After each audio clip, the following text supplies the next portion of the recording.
Alright, this might be just a more chill stream, but we're going to be reviewing price action today. Here we go.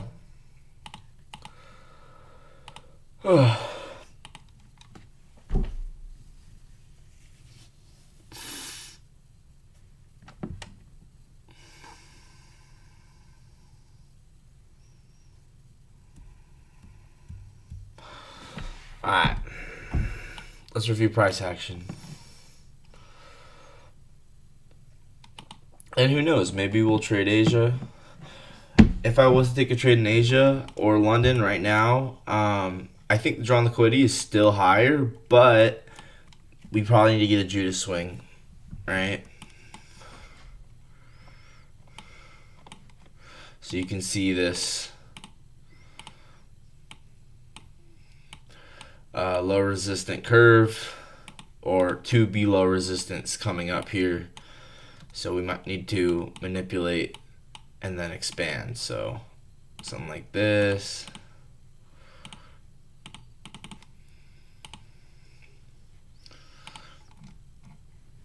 And then higher prices.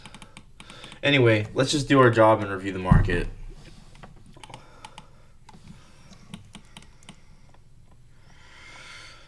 Yeah, so it's very simple. Massive dump. Now I'm curious, could you have caught the dump? Could you have caught the dump? Let's look. Let's go ahead and look, because it might have been a Phoenix model. It might have been. Which, when you think about that, is actually insane, right?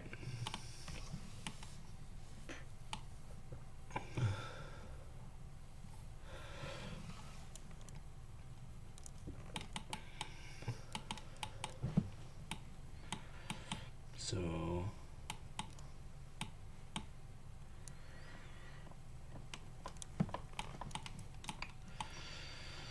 interesting.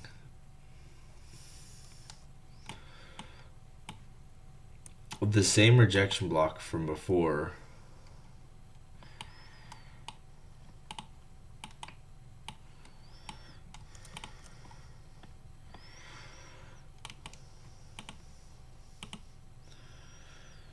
Let's do some more digging. I don't know if that's obvious.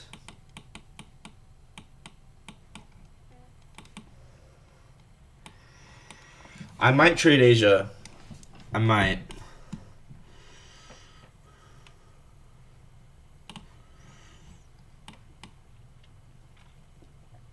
Yeah, I mean, we obviously had this Phoenix.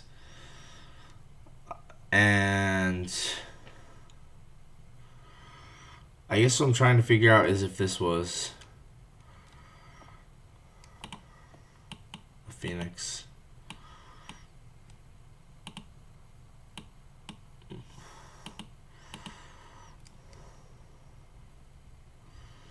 On the 10-minute?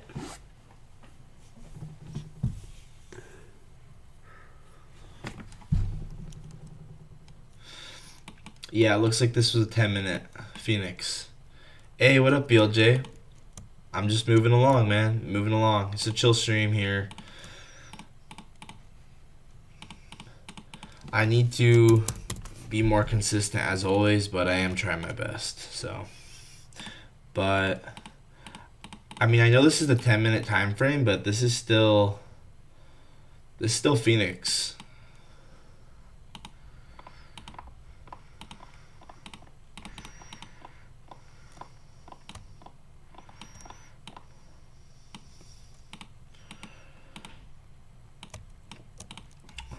It almost feels like this is like maybe like a pin bar or something. Something like FA or Javier would trade.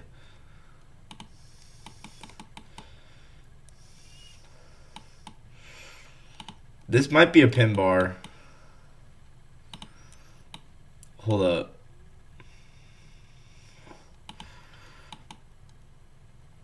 I think this...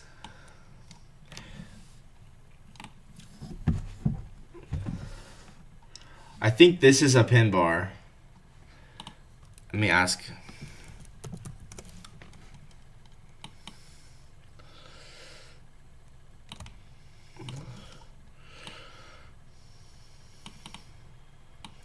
Kind of sick, though.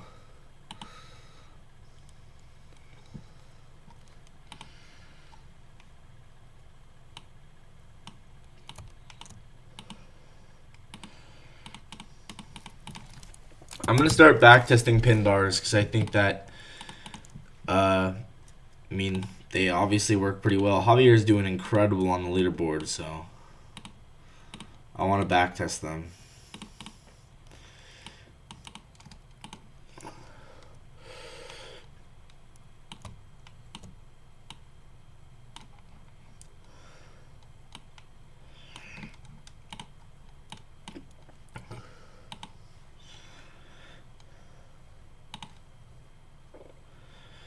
Let me screenshot this.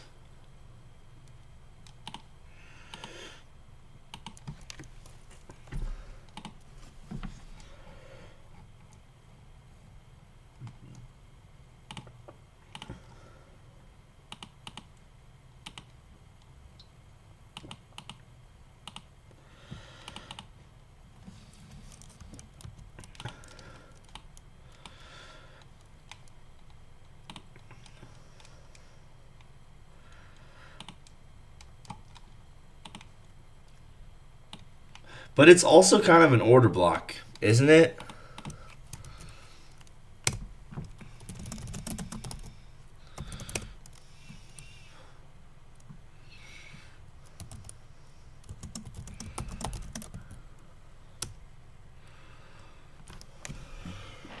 Alright. Yeah, I think pin bar is basically, from what I've learned from Javier, pin bar is like a candle that takes liquidity that has a small body with big wicks on either side. I think that's what pin bar is, but I don't know. I could be wrong, but from what I've learned, I think pin bars are very helpful. Like Javier was saying, like I think on the 5 minute down here, there was a pin bar. Like maybe this.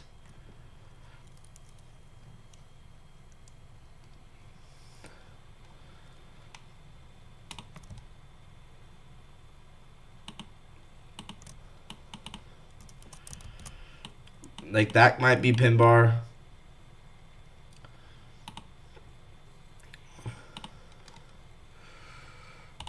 I think that one is pin bar.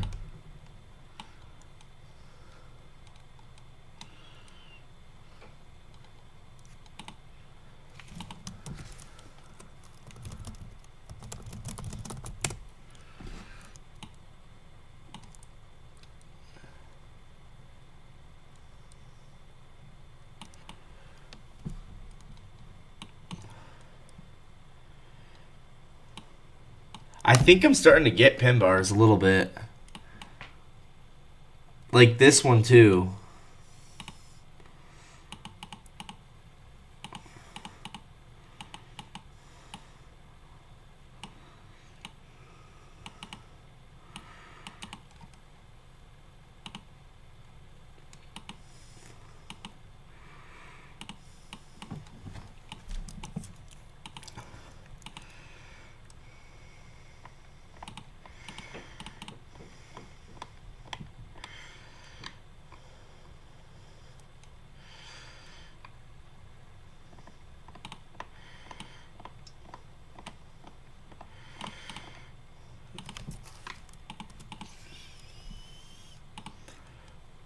Dude, I think this is what pin bar is.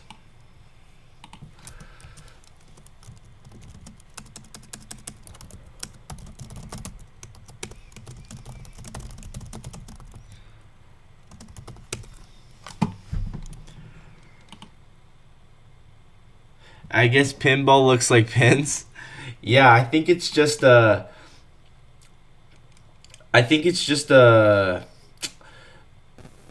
small body, large wicks. I think that's what it is. Small body, large wicks, and I think that's it. So basically, just small body, large wicks.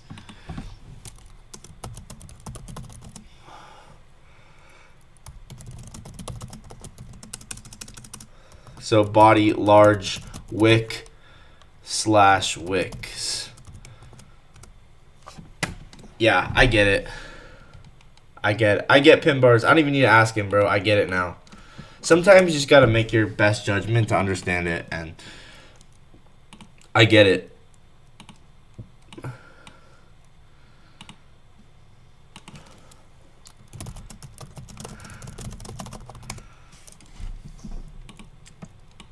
And then like this one, so this one's an outside bar. Oh, just kidding, it's not an outside bar. Outside bar is when it basically overtakes the old candle. So like the entire candle is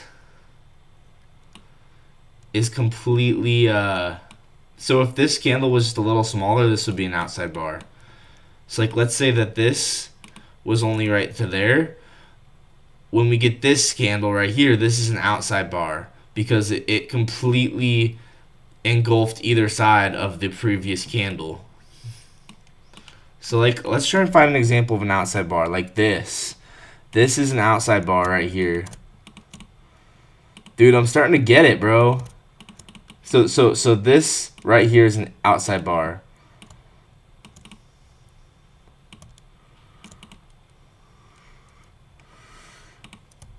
Yeah, I'm not gonna lie, I get it now.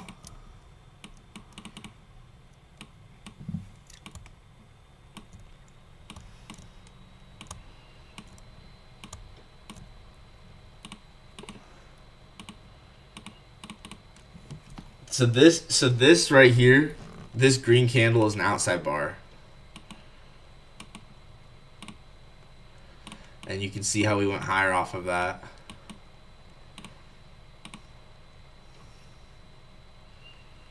Yeah, it is. It is. And it's crazy how all these concepts tie in together. I mean, when you really go deep into the theory of price action, whether it's ICT or not, like in this case, this isn't ICT. In my opinion, from what I'm seeing, it's still a nice confluence. And so it just goes to show you that like the market's the greatest teacher, right? So this is a nice outside bar here.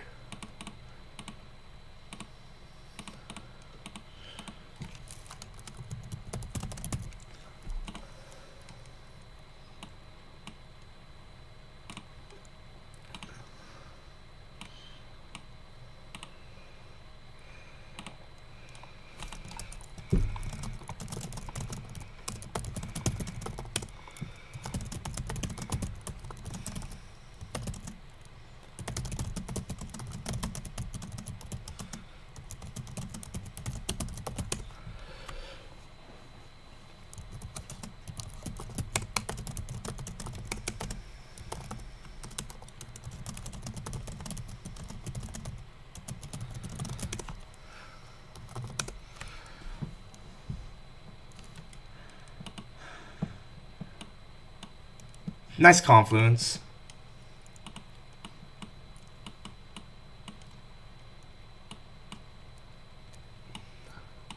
Like this would be an outside bar.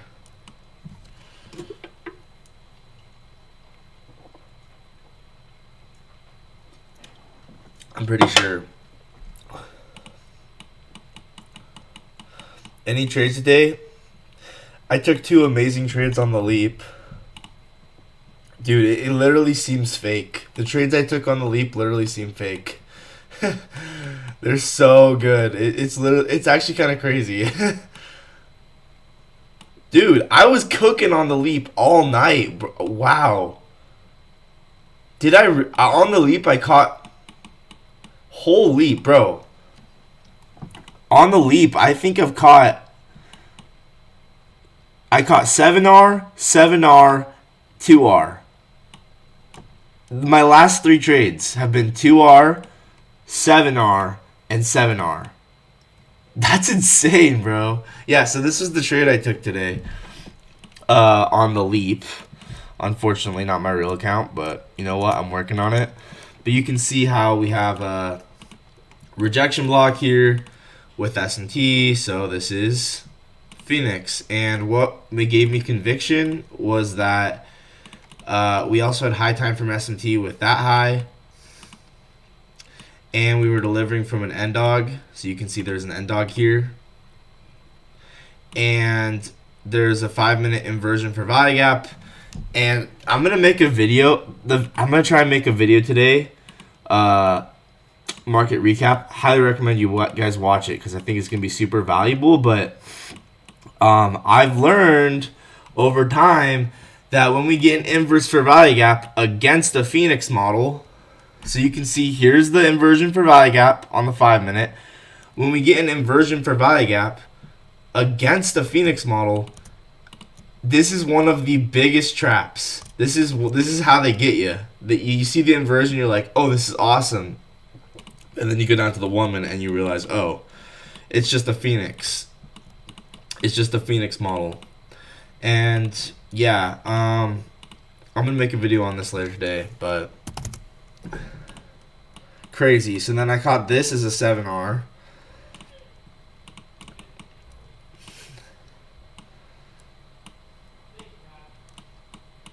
And then I caught first strike back up right here. And luckily I didn't get stopped out, and then I took profit. So first strike. Can you break down the Phoenix model? I watch the video called Powell Trades model. My short form video called Powell Trades model. I break it down. It's just called Powell Trades model. It's my short form video. Just go watch that one and I explain it.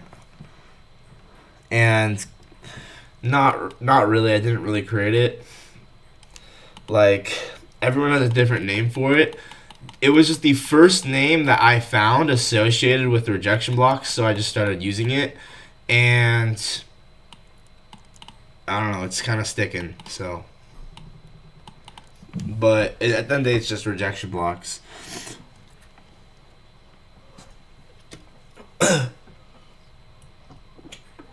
Because, like, you guys have to understand, like, people are like, why you make so many models? It's like, what am I supposed to do? I'm trying my best to try and find names for these concepts, these things, and I can't find names for them, so I gotta call them something. So of course I'm gonna name them, and then people get upset. They're like, "You're stealing ICT stuff." I'm like, "Okay, well then ICT should tell me the name of it because he's never once said how to trade rejection blocks." I mean, from what I've seen, read your DM. You got it down, bro, dude. Dubs, bro. I'm so excited to start trading pin bars. I'm so excited.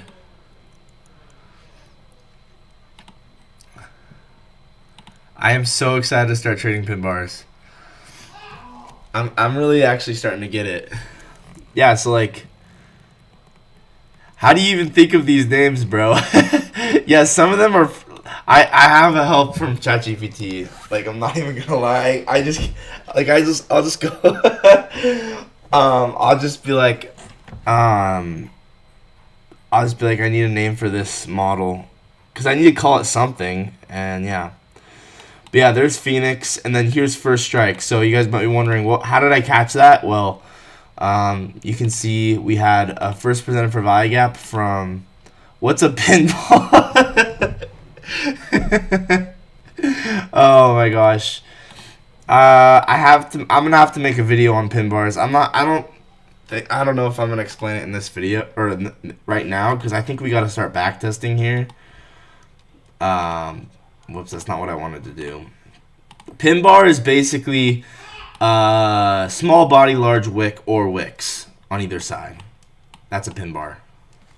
And I just barely learned what that is.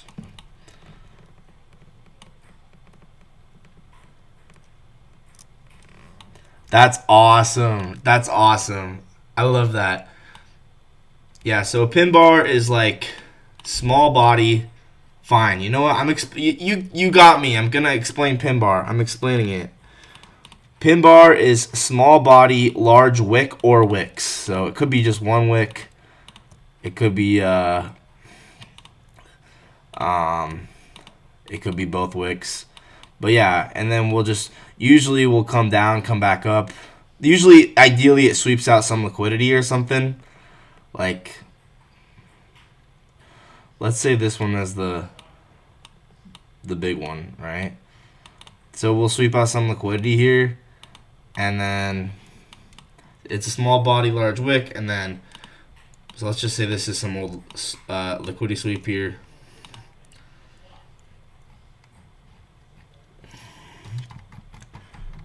And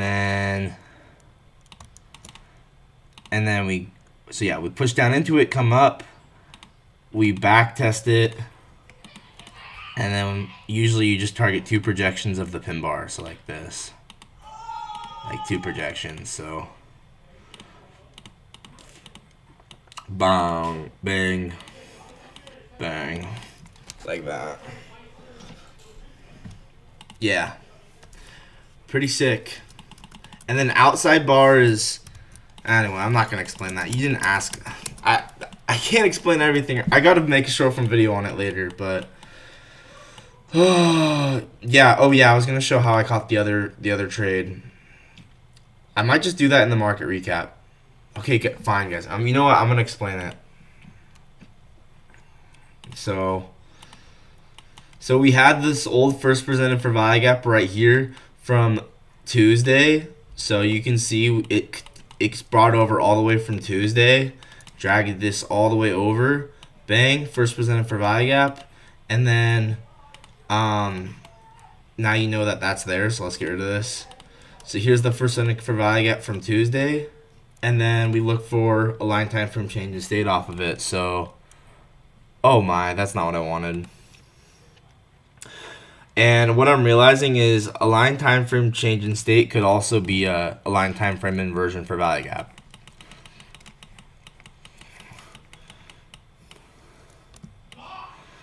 And so yeah, 15-second change in state, retest right here. You can see exactly how it's very logical why I entered where I did. And then the lesson here is draw on liquidity trumps standard deviations. So in this specific case, I should have targeted these highs. Jake is very enthusiastic about shit. Bro, it's just crazy because no one would ever teach me anything. So yeah, of course I want to teach people because it would bug the crap out of me no one explains stuff. So draw on liquidity trumps standard deviation. So normally with first strike, I like to target 7 projections. So that's what happened here. I tried targeting 7 projections, which eventually it did hit, but it was very scary because we came all the way back down. And so the lesson here is, you want to target the draw on liquidity over standard deviation projection. So in this case, take profit here, right? Or here. Then when we come back down, you actually get another first strike. You get another one. Another one right here on the 15-second. So now you just caught 1, 2, 3. You caught essentially 3 5-hour or higher trades. Jake, are you still trading prop? I am honestly kind of going to retire from prop because I've just thought about it a lot, and it's kind of ridiculous to keep paying money to a prop firm because it's mostly psychological, right? Because psychologically, when I'm trading personal, I know, how do I explain it? It's very, very psychological. When I pay for a prop firm, it feels like almost it's just like money instantly down the drain before I'm even getting paid. Versus prop firms, I know if I just hit the trade and take a good trade, I could pay myself right then and there. And so it's very psychological because when prop firms, it just doesn't feel real. It just feels like I'm never going to get that money, whatever. Versus personal, plus I would just rather use the money that I'm spending on prop challenges or whatever and just put that money into a personal account and slowly scale it at my own risk tolerance. Everyone's different, but I've just come to the point where I'm getting sick of props, guys. And I've also realized my trading style is these tighter stop loss type of trades where you'll get this retest, like with a very small stop. Like this is a less than 20-point stop. This allows me to trade one micro pretty comfortably. This allows me to trade one micro pretty comfortably. And it's just my style, guys. You just have to realize, like, everyone's got their style.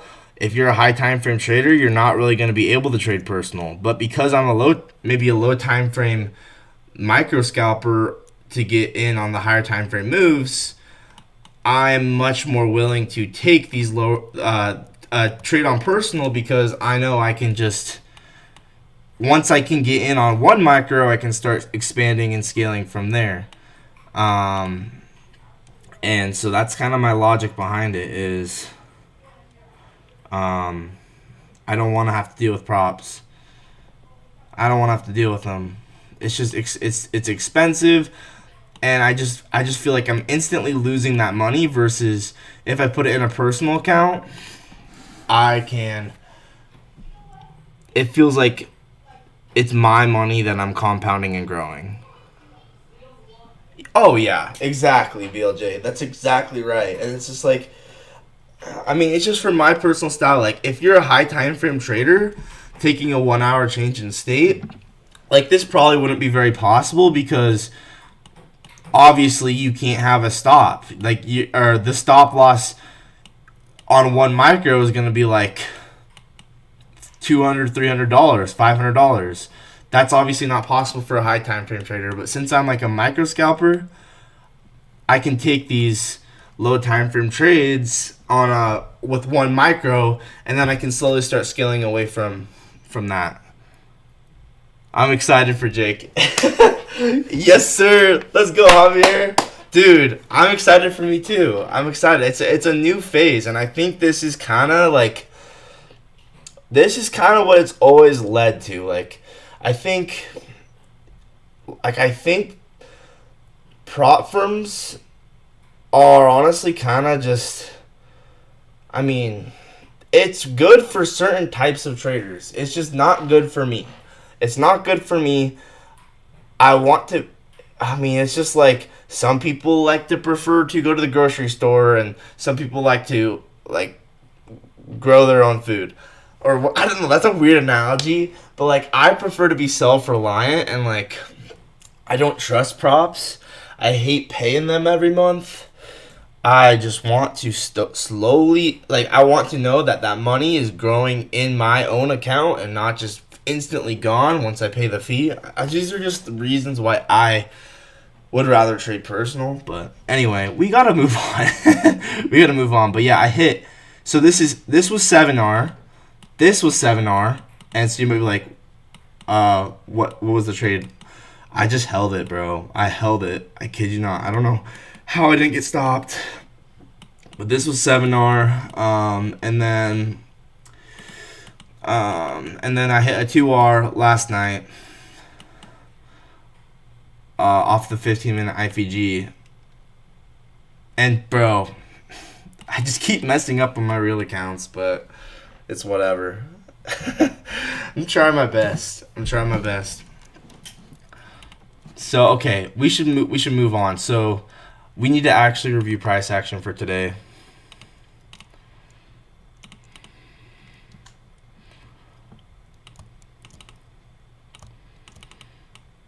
But yeah, that's why I'm not trading props anymore, really.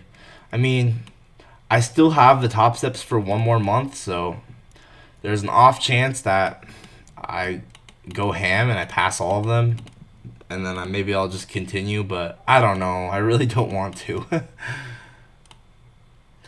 Oh, yeah. First position for value got reclaimed. Isn't that crazy? And then this first position for value gap also had its own first strike, I believe. Like, there was another first position for value gap right here. So right here. So there was first strike right here, I think, as well. So pretty cool. Okay, we need to actually backtest for the day. So I'm gonna go back to listening to music, maybe.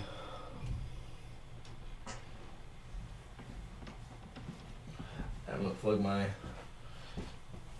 charger in. But yeah, we're gonna start back testing some stuff.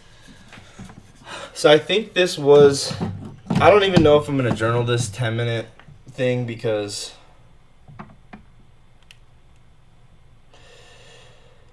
it wasn't that obvious of a 10-minute Phoenix model, but because here's the thing, it was not a 15-minute one, but it was a 10-minute one. I don't know what's best. We'll mark out both. We'll just do it. We'll mark out both. Let's just, honestly, yeah, just mark out as much as we want.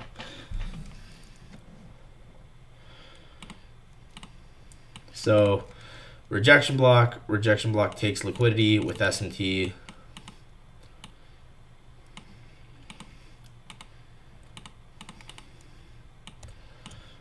So yeah, you can kind of see what I'm talking about. It was not a 15-minute rejection block, but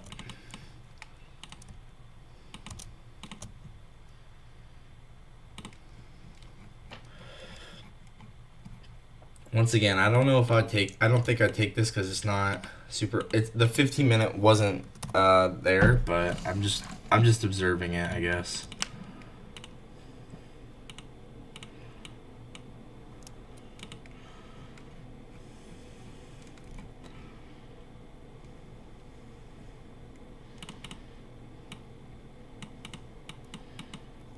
So this is Phoenix 0, where you enter at midpoint of the rejection block.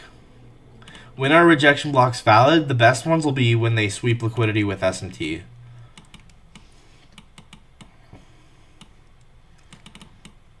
That's crazy. That's 26R. I think you just probably would target the bodies here, which is nice because it's also this old New Day opening gap.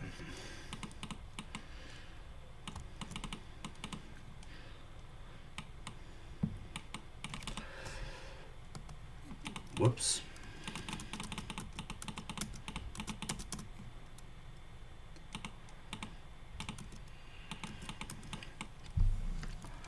I suggest to read FA's recommended books for sure. I've been learning a lot. Really? Okay. I'm going to have to read them. That's awesome. Dude, you've been cooking it lately. It's crazy, Javier. I'm so proud of you.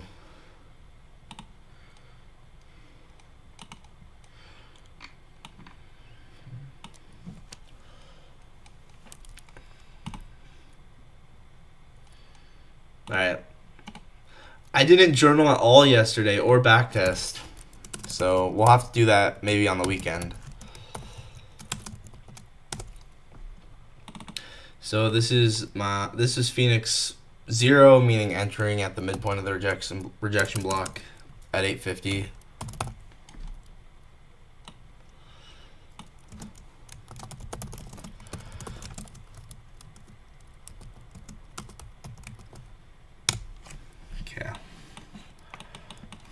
And then we had a rejection block back up, actually. Jake, are you a full-time trader? I'm going to be. I'm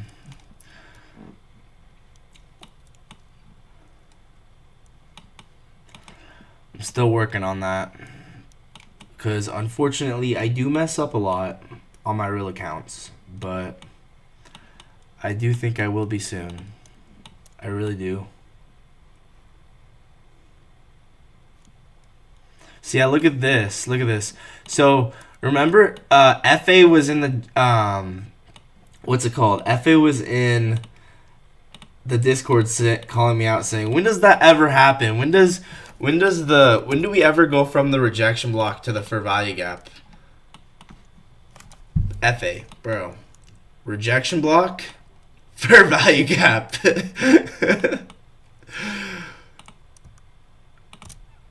Bro, FA, I try explaining to him, this happens every day. The market will move from the rejection block to a fair value gap and then expand.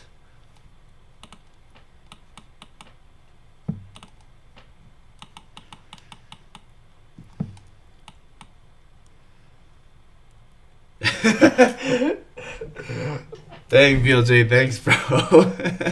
That'd be cool, but we'll see. I don't know. That'd be definitely cool.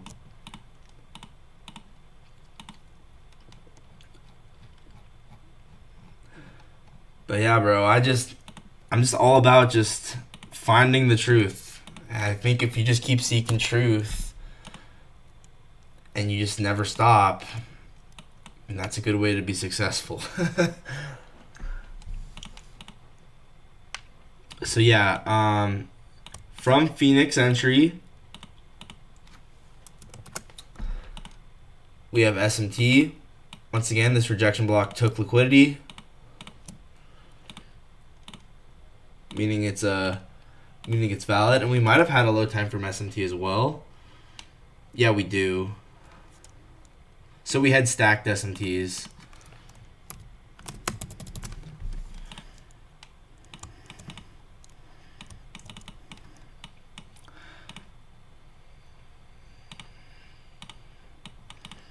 So we might need to go to the 30-second because there's not really a gap there.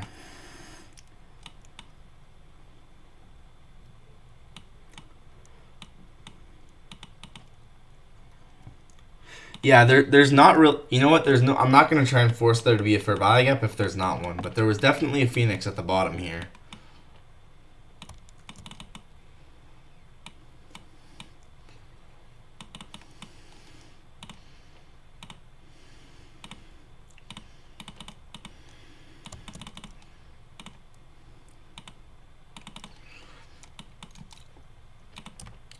Nice little 1 minute rejection block once again.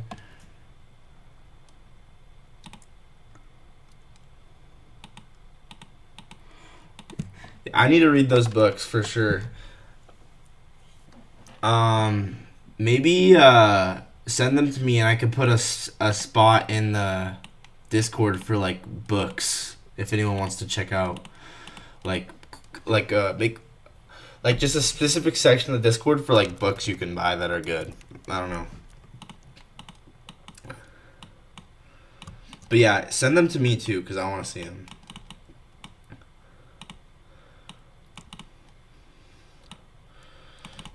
Dude, crazy. What is this? AR6. Wait. Yeah, I switched this to show the 13th. Dude, I don't know how I figured this out, but the 13th projection is better. Same with the 7th. I don't know how I figured this out, bro, but it is. Look.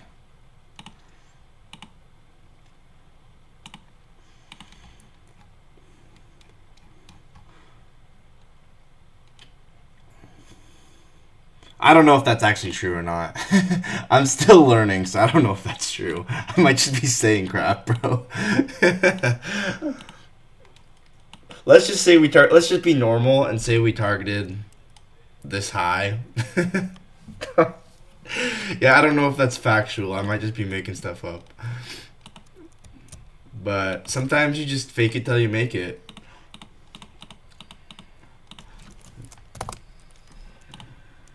Dude, what a crazy low time frame trade.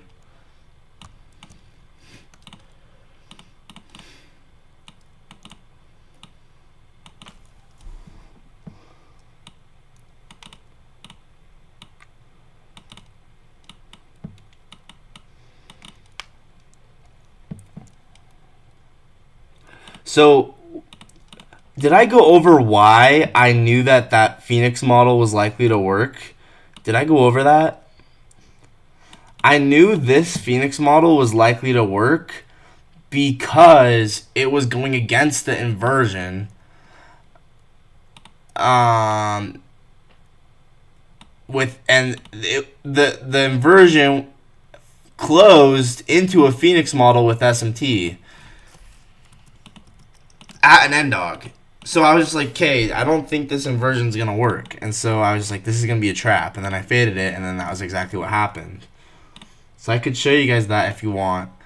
I will talk about that in the market recap, but if you want, I can show that now. If you guys want me to, let me know and I'll show you guys. But yeah, I think someone in the chat at the time was like, this is a trap. This is a trap, guys.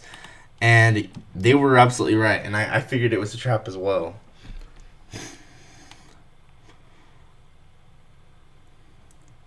This might have actually been a 369 time, which is why. Nah, it wasn't.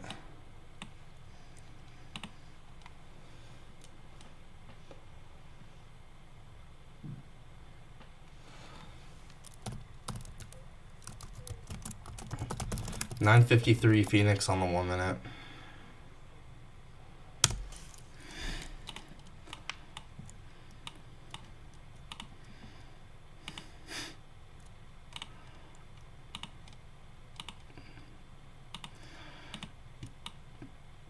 Should I go over it? The trade I took? Let's go over it. So here you can see there's a new day opening gap right here.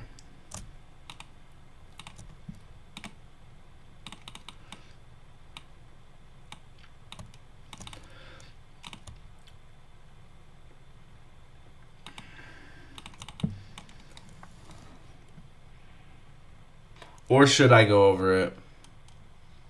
I don't know. Ooh, this is a good example of a pin bar. I get so distracted so easily. I'll talk about this later. But look at this pin bar here.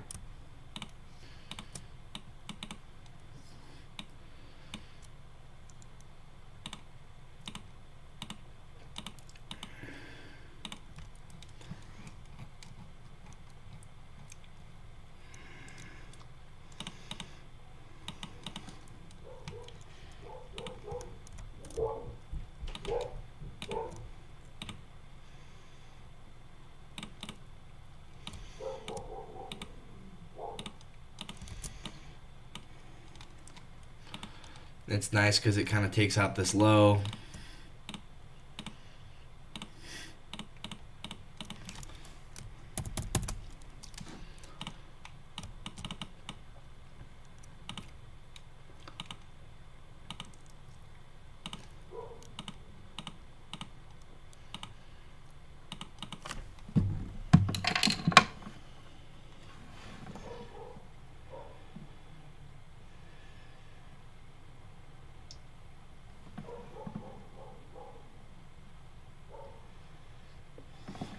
Okay.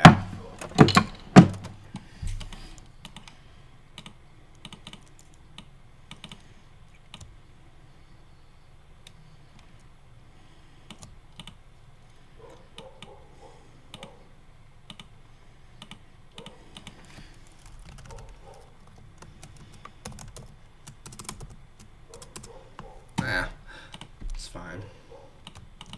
So then we can target 2 projections.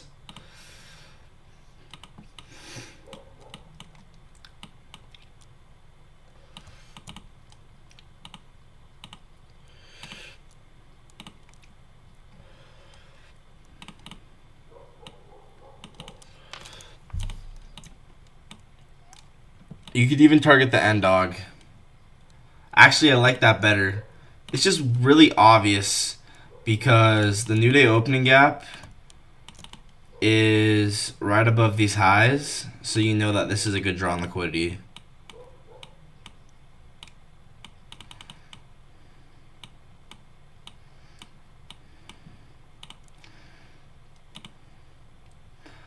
Dude, I just learned, I'm just starting to understand them. The pin bar retest another one over to the left. Oh, that's crazy. Oh, is this one's a pin bar too? Right here? Even though it's green? That's crazy. I didn't realize that. That's kind of cool. So pin bars can be either color.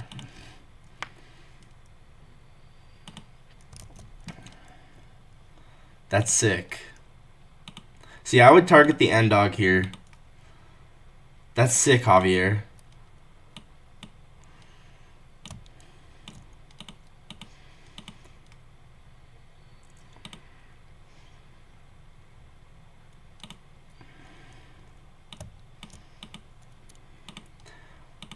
I told Dodgy about my 2 7R trades, and the first thing Dodgy says is, "You mean so ICT?" And I'm like, he's like, "Don't rename ICT concepts." And I'm like, bro, I'm not. I am just naming because I said using my first strike model. He's like, "Don't rename ICT concepts." I'm like, dude, I just need a name for it. ICT's never showed me how to trade first limit for value gap, so I need to call it something. I mean, I discovered it from my back testing. I need something to call it. If ICT had ever showed me how to trade first limit for value gaps, then there'd be no issue with me using whatever name he gave. But I've never learned it from him, so I had to figure it out. So yeah, I'm gonna use my own name. It's like, I don't know. It's just like, I was expecting Dodgy to be like, dude, that's crazy, good job, like, to catching 7 RRs back to back, and then Dodgy's just like, don't rename ICT's concepts. It's like, it's never even something that he's told me how to do, so.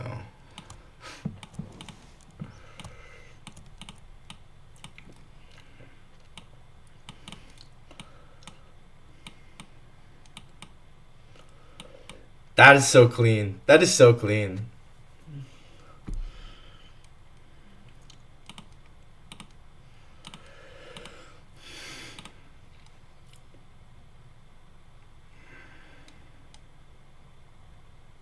ICT or Dodgy? Who?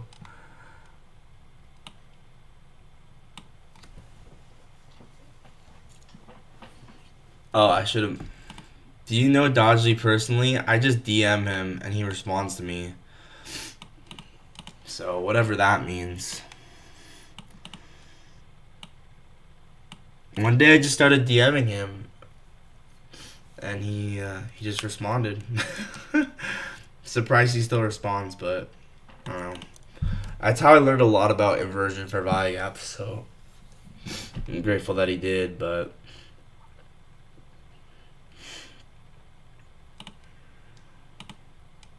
let's actually get rid of this. Oh my gosh. I can't have it happen again where my laptop dies. Hang on.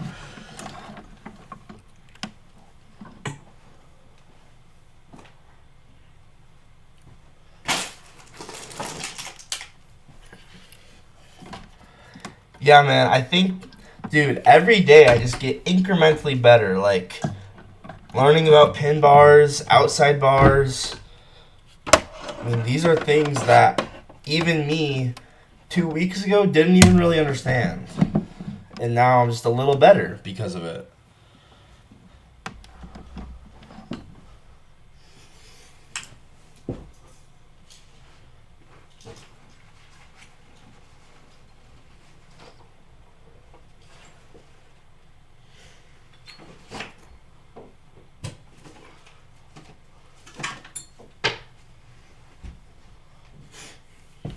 Alright. Hopefully he doesn't die. It means he likes me. I don't know if he likes me, bro. I think he thinks I'm annoying. Maybe though, maybe. What is first strike? Just first minute for value gap retest? Nah, it's a nickname I gave for 15-second change in state of delivery off of a first presented for value gap. Because no one ever told me how to trade first presented for value gaps. So I had to figure it out. And probably watches your streams and videos, you think? Maybe. But yeah, it's just, first strike is just the name I gave for how to trade the first presented for value gap because no one really ever showed me. That's all it is. But it's just changing state of delivery on the 15-second or 5-second off of the first presented for value gap. It could also be an inversion for value gap. But I don't. Did you not watch the ICT 2024 mentorship? Nah, bro, I haven't watched that. I mean, it's just at some point there's just too much ICT for the problem is the amount of ICT you have to watch to get something useful is not nearly as effective as just going into the market yourself and learning from the market itself, in my opinion. Like, I love watching ICT because I'll learn something, but it takes probably twice as much watching of ICT compared to me just actually going into the market and looking at what happened and learning from that. Yeah, I'm sure he does. A lot of people, I think most people just trade the retest of it, and that's fine. But, uh, I mean, I just have to trade the way that makes sense to me. So, I think change the state off of it's better. I'm not gonna lie. Pin bar on the 1 minute.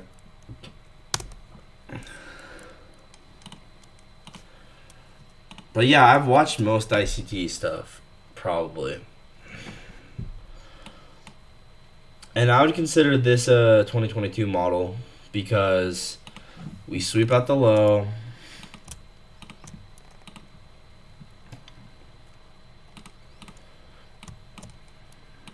We have SMT with this or nah? Yeah, we do, bro. We do. How crazy is this? We go once again from Phoenix. So here's Phoenix. Nah, this is pretty sick, actually.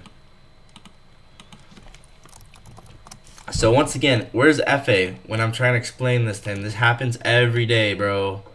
This happens every day. He's like, how often does what you were talking about happen? It happens every day. We got a Phoenix. Then we have a 2022 for value gap at OTE.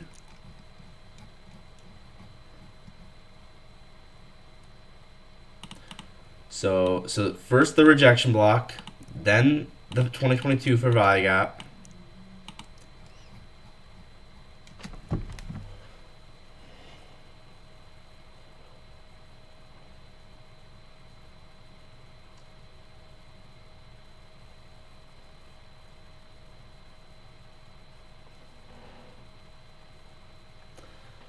So look.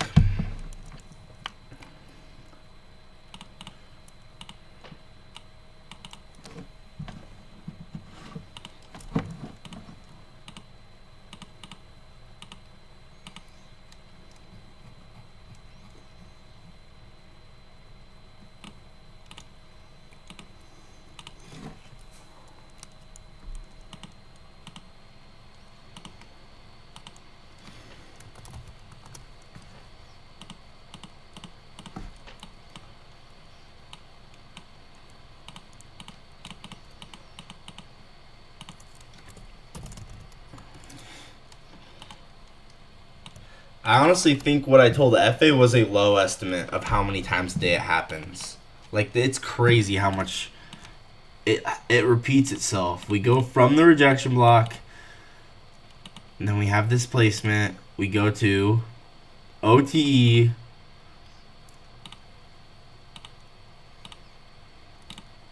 And then we go to the breaker. And then we finish the model. That's crazy, bro. So I call this the Khufu stack. I don't know. Once again I need a name to call it, but basically where you catch every single entry of a buy model. So catching the rejection block entry, catching the fair value gap entry, and then the breaker entry. And if you just catch the rejection block and the fair value gap, I just call that the. Bro, I don't even remember what I named it. This. What did I name it, bro?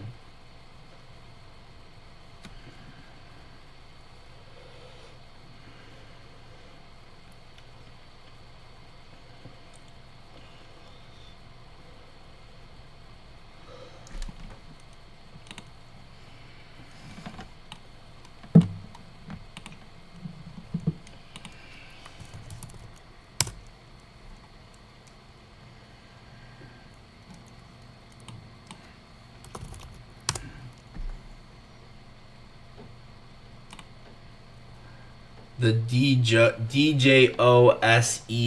stack. The DJOSER stack. So from the Phoenix entry, to the 2022 entry.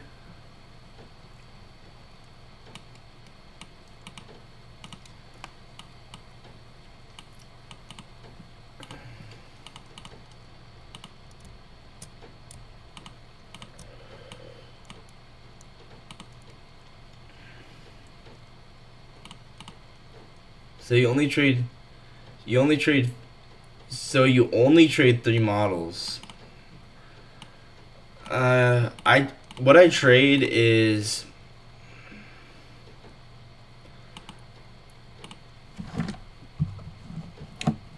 I'm trying to think of how to explain how I trade. I trade basically anything to get onside. How do I usually explain it? I trade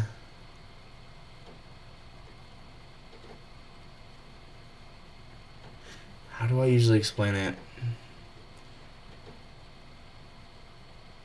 I trade liquidity. It could be a change in state of delivery, it could be an inversion for value gap, it could be a 2022 for value gap, it could be a rejection block.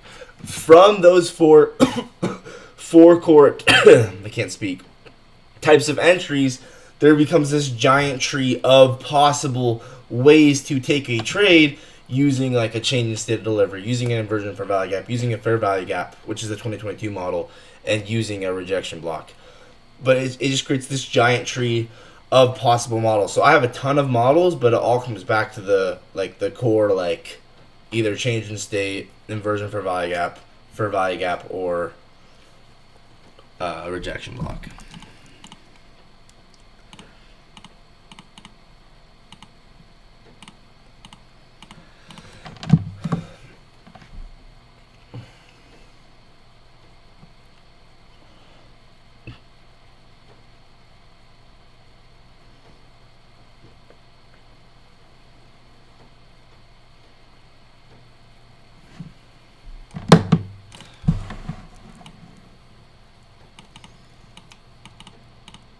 Alright, so like I was saying, we go from Phoenix to the 2022 entry to the breaker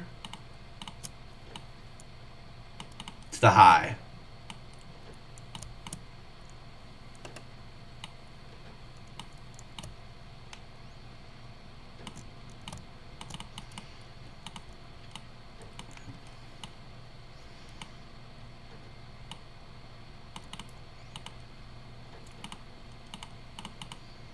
So you see how this is just how the market moves?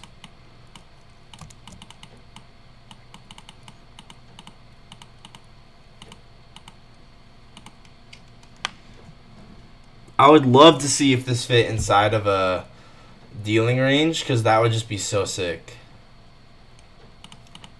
So yeah, here's a Khufu stack.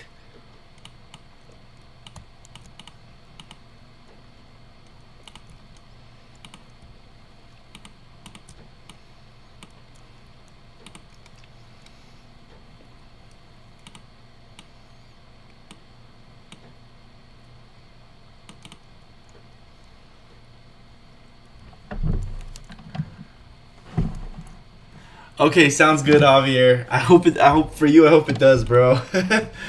Sounds good. Yeah, if you're going to bed, that sounds good. Good night. I should probably go to bed too, but I'm just vibing right now, so vibing, listening to music.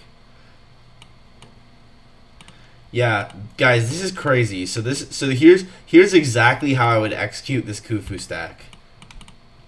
So meaning you trade every entry of the buy model all the way to the high. So first I would enter at the Phoenix entry, and you use the same risk for all the trades. So how do I explain it? So we have 9R from Phoenix. Let me think of how I explain it. Then when we get this entry,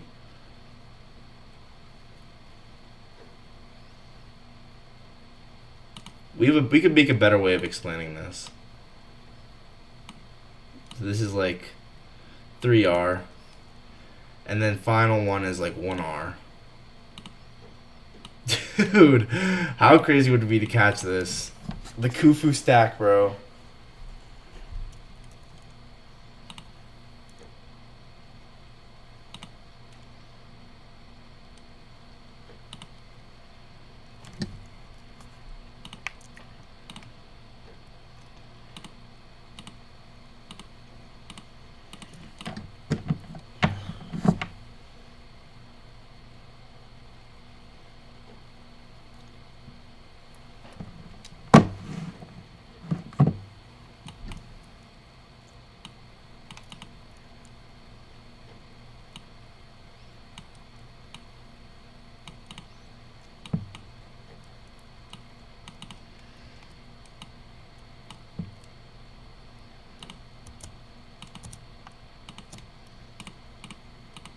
And so you use only one R because you're trailing up every time.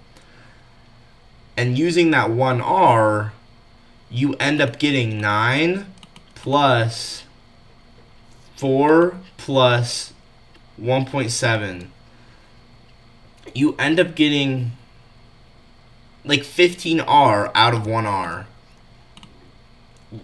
using a pyramiding type of system.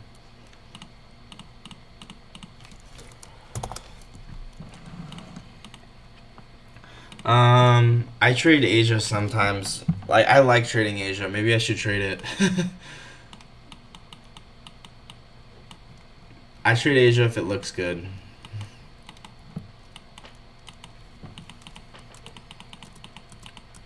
So yeah, this is my this is the Khufu stack.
Jake, how do you resist moving your stop loss?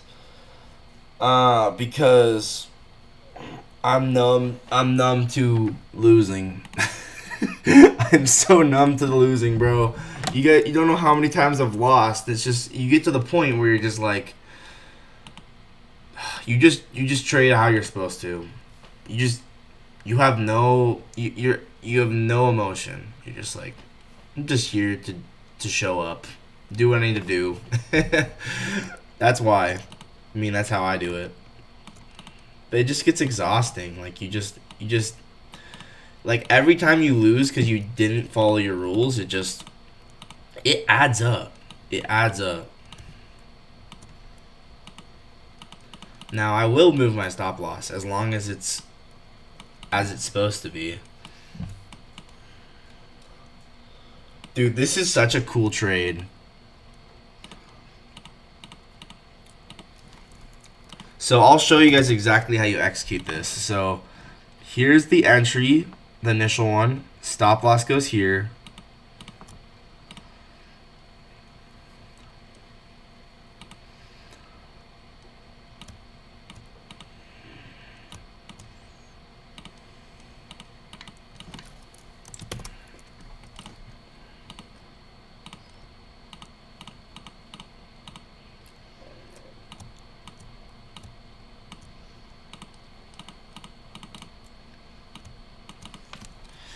Then essentially, once we inverse this gap, I'm going to be at break even.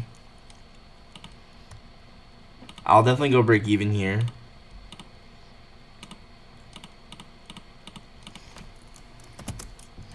So I just want to show you guys exactly how you take this trade. At this point,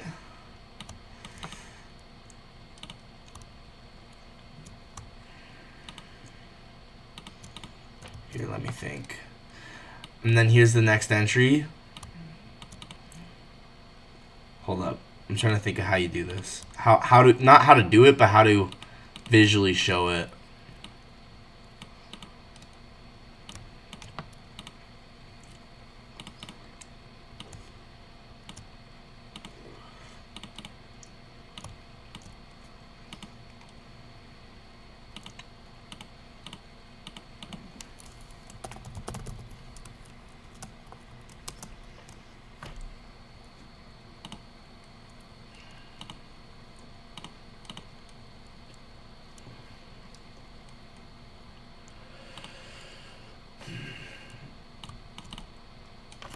How do I visually show this?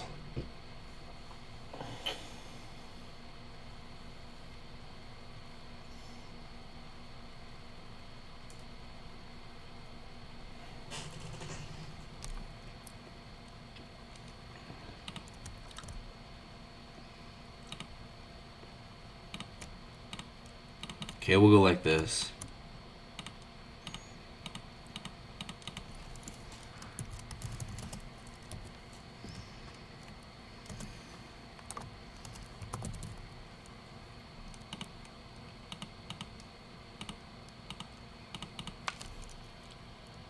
Yeah, I like this.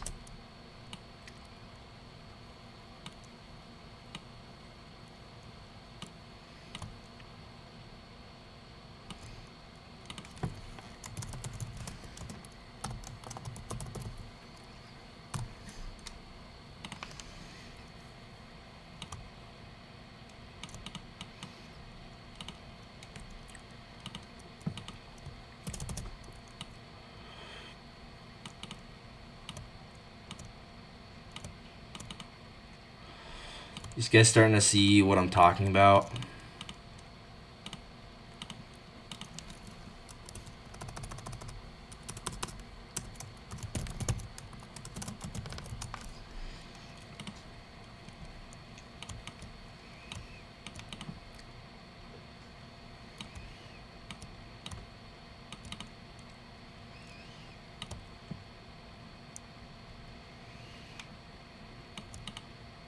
And then new stop loss will go like here.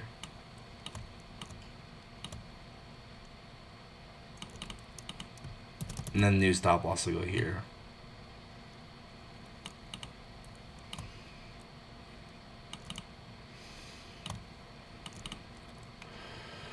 That's a crazy trade, bro.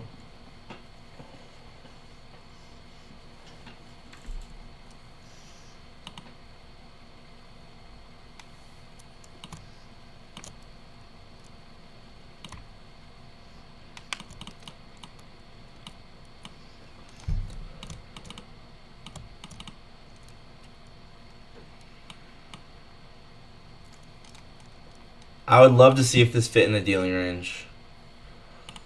We gotta check.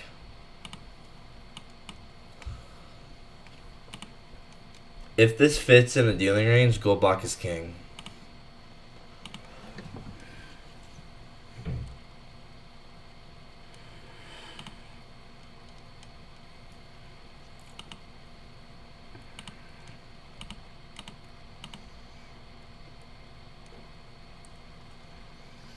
Nah, it didn't really, but still the concept applies.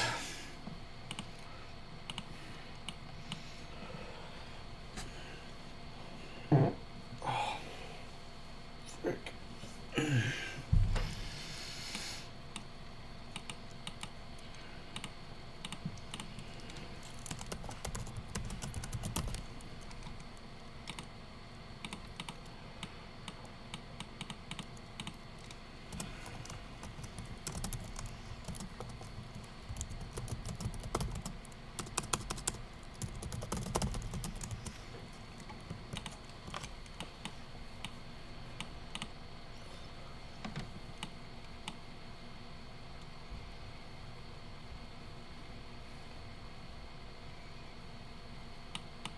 Could you imagine hitting this?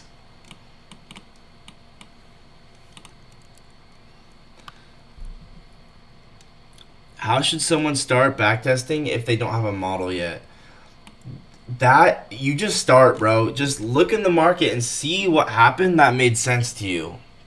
And do that over and over again. Look in the market, see what made sense to you. Look in the market, see what made sense to you. Do it over and over again and never stop. And yeah, eventually you get to the point where you're like, oh yeah, I get it. Like this thing makes sense to me, and now I'm gonna trade this model or that or whatever. But the market's gonna be the greatest teacher. Stop listening to all these so-called gurus that try and tell you how to trade, and just accept that whatever's the truth, the market itself is going to have those answers. So you should go into the market yourself and look at what happened and learn from it, and just keep going and keep learning.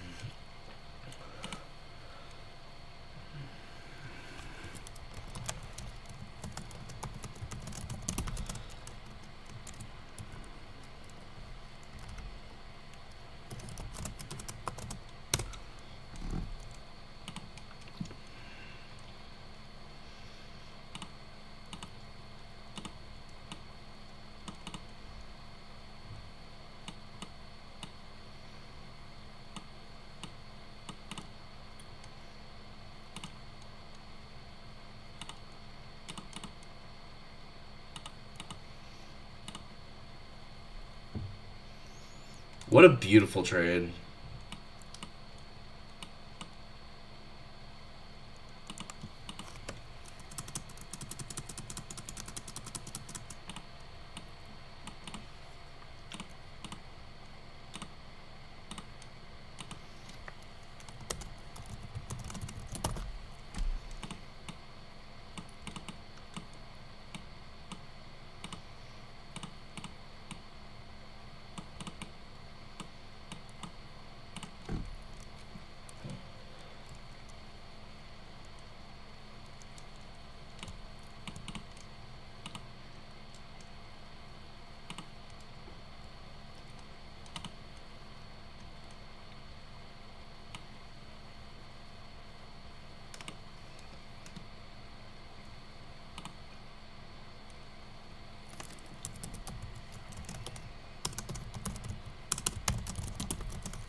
All right, I think I'm gonna end the stream because,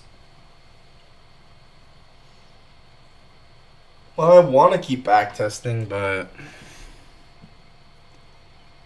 I don't know. Might just need to end because I should probably get up to live trade tomorrow. So, I don't know. I'll think about it. Yeah, I'm just gonna end the stream. Maybe I'll start it up again, but I'm probably just gonna end the stream. So, thank you guys so much for watching. And how do I make it big?